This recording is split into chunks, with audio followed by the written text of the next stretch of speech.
Ini adalah salah satu film paling menarik di Korea. Xiaoyu yang berusia 7 tahun baru pertama kali melihat neneknya. Dia lari dengan jijik. Tidak hanya itu, dia dibesarkan di kota. Tidak suka semuanya di sini. Karena nenek juga tuli. Rumah yang ditinggalinya juga bobrok. Ada banyak jaring laba-laba. Ada serangga yang merayap di lantai setiap saat. Tapi Xiaoyu harus tinggal di sana. Karena ibunya bangkrut. Untuk mencari pekerjaan, hanya bisa menitipkannya pada nenek. Ibu tidak bisa memberikan apa-apa. Hanya bisa memberikan nutrisi. Beritahu Xiaoyu untuk patuh. Terburu-buru. Nenek itu berumur 80 tahun.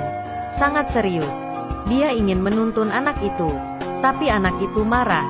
Nenek tahu Xiaoyu kesal. Dia menarik tangannya dan menggambar lingkaran di dadanya. Minta maaf pada Xiaoyu. Kemudian dia berjalan pulang ke rumah. Saat makan, anak itu makan di meja tua.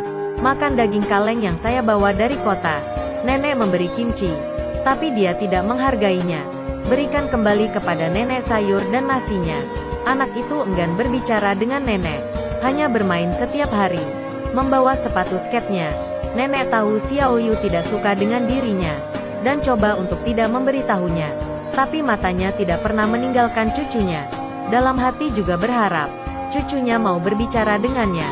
Malam itu, nenek sedang menjahit baju. Karena penglihatan buruk, ia meminta Xiaoyu untuk membantunya. Menarik sangat panjang. Kemudian nenek menjahit lebih lama. Dan dia kembali bermain game. Tapi saat dia bersenang-senang, permainannya habis baterai. Jadi dia meminta nenek untuk membeli baterai. Nenek berkata tidak ada. Xiaoyu tidak percaya dan mengobrak-abrik rumah. Tapi ia tidak menemukannya. Dia menendang barang nenek. Menyembunyikan sepatu nenek dengan marah. Nenek tanpa sepatu berjalan. Ambilkan dia air untuk memasak. Bahkan saat nenek sedang tidur siang, diam-diam mengambil jepit rambut nenek. Ingin mengambil baterainya. Dan bos memberitahunya, bukan baterai ini. Ini tidak bisa. Xiaoyu pulang dengan frustasi. Siapa tahu dia tersesat di jalan. Untungnya ada seorang kakek yang baik. Mengantarnya pulang ke rumah. Di rumah, nenek tidak memarahinya sama sekali. Bertanya apa yang mau dia makan. Xiaoyu mengeluarkan brosur KFC dan memberitahu nenek. Dia ingin makan itu. Nenek mengira Xiaoyu ingin makan ayam. Jadi dia mengambilnya. Tanaman obat yang disimpan di gunung habis. Saat dia pulang hujan lebat. Nenek berjalan susah payah melewati pegunungan. Membawa pulang seekor ayam. Setelah pulang ke rumah, dia memasak untuk Xiaoyu. Tapi itu bukan ayam goreng yang ia mau. Menangis dan melempar mangkuk nasi. Berbalik dan marah. Nenek mengambil butiran nasi yang jatuh.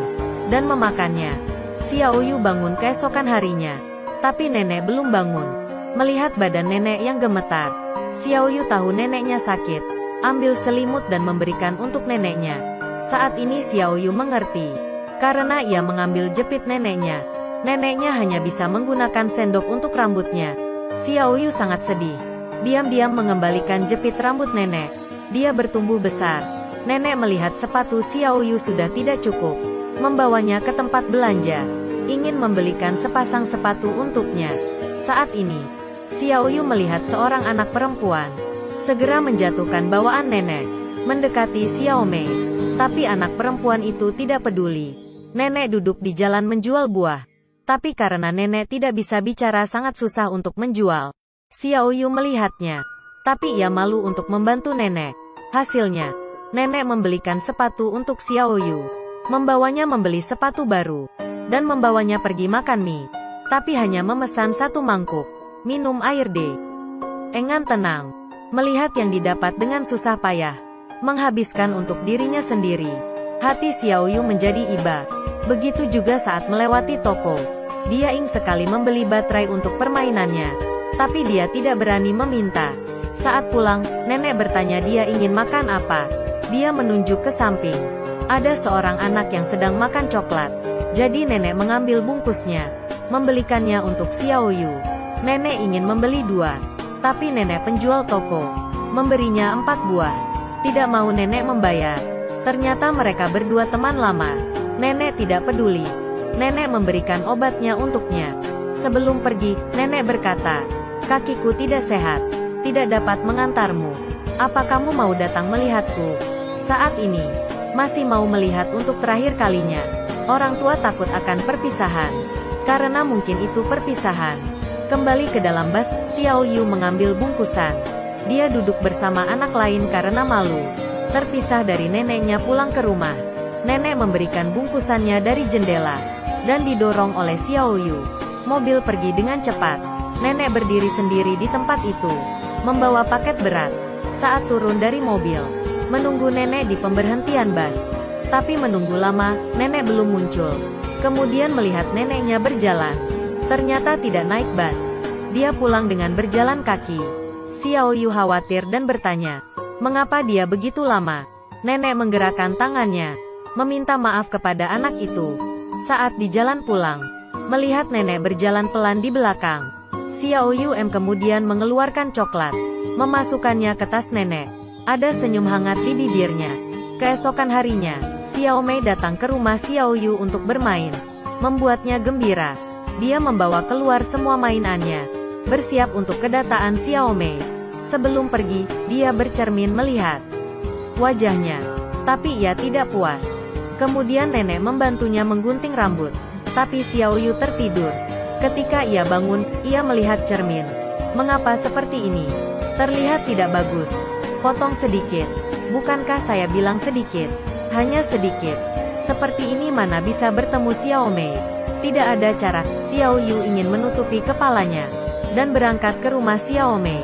Dia melihat kotak jelek. Tidak boleh Xiao Mei melihatnya. Dia memasukkan ke celananya. Setelah beberapa lama, Xiao Yu pulang, membawa sebuah boneka cantik. Itu adalah hadiah dari Xiao Mei. Dia sangat bahagia dan bermain papan luncur di lereng bukit yang curam. Namun sayangnya dia terjatuh dan gerobak rusak dan lututnya luka. Xiao Yu yang terluka membawa bonekanya. Jalan pulang yang sulit. Dan seseorang dari desa yang sama memberitahunya, sapi akan lewat. Tapi dia tidak percaya. Dia pikir anak itu berbohong. Dan ternyata benar ada sapi gila. Karena kakinya sakit dia tidak bisa berlari. Dan temannya membantunya mengusir sapi gila itu. Ia meminta maaf pada temannya. Ternyata belum lama ini, dia juga menipunya. Tapi ia membalas dengan kebaikan. Ini membuat Xiao Yu sangat malu. Saat jalan pulang, Xiao Yu ingat di sakunya. Dan membuka kotak itu, ada permainannya dan beberapa uang. Untuk Xiao Yu membeli baterai. Melihat ini, air matanya berlinang. Dia merasa bersalah pada nenek. Saat berjalan ke lereng bukit, Xiao Yu melihat neneknya yang sedang mencarinya. Neneknya menghampirinya, menyeka air matanya, melihat lukanya. Sangat sakit. Kemudian nenek memberi surat kepada Xiao Yu. Ibunya ternyata sudah menemukan pekerjaan, akan menjemputnya pulang. Tapi Xiao Yu tidak senang. Apa yang nenek lakukan ketika dia tidak ada? Jadi Xiao Yu memutuskan untuk mengajari nenek menulis. Dia berharap nenek dapat menulis surat untuknya.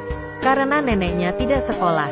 Jadi Xiao Yu berkata, jika nenek sakit, tulis sebuah surat untuknya. Jadi saya tahu. Dan bisa kembali dengan cepat. Mengertikah? Sebelum berangkat, Xiao Yu membantu nenek. Karena dengan seperti ini, nenek tidak perlu menghabiskan waktu mencarinya. Keesokan harinya, ibu membawa Xiao Yu pulang. Nenek tidak bisa melihatnya. Ingin tinggal tapi tidak bisa bicara. Xiao Yu tidak sanggup melihat nenek. Dirinya tidak tahan. Akhirnya mobil maju. Xiao Yu berlari ke belakang mobil. Angkat tangan dan menggambar lingkaran di dadanya. Minta maaf pada nenek. Tidak bisa menemaninya dengan baik. Demikian juga dengan cinta nenek. Kemudian mobil melaju jauh. Hanya menyisakan bayangannya. Ingin berbalik tapi tidak dapat. Di tengah kehidupan kita, akan ada kata sudah terlambat. Membuat orang menyesal ketika mengingatnya. Jadi jangan menunggu saat itu. Mereka yang mencintai kita tanpa syarat, satu waktu akan pergi. Akan merindukan kebaikan mereka. Lebih banyak perhatian saat mereka masih hidup. Lebih penting dari apapun. Film ini didedikasikan untuk seluruh nenek di dunia. Berharap mereka semua bahagia dan sehat. Baiklah, film ini selesai di sini. Jika Anda suka dengan cerita ini, ingatlah untuk mengikuti saya.